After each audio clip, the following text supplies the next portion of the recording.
നമസ്കാരം.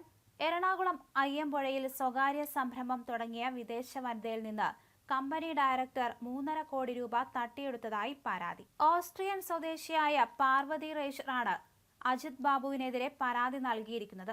ഒരു മന്ത്രിക്ക് നൽകാനെന്ന പേരിലാണ് ഇത്രയും പണം വാങ്ങിയതെന്നാണ് യുവതി പറഞ്ഞത്. പരാതി നൽകിയപ്പോൾ ഇദ്ദേഹം ഭീഷണിപ്പെടുത്തുന്നതായും പാർവതി പറഞ്ഞു.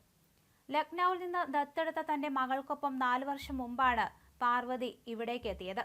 3 ഏക്കർ സ്ഥലം വാങ്ങിച്ചു. മഹാമായ സെന്റർ ഓഫ് എന്ന ഒരു മെഡിറ്റേഷൻ സെന്ററും തുടങ്ങി. വിദേശ വനിതയായതിനാൽ രാജ്യത്തെ നിയമപ്രകാരം സ്ഥാപനത്തിന്റെ ഡയറക്ടറിൽ ഒരാൾ ഇന്ത്യക്കാരനാകണം.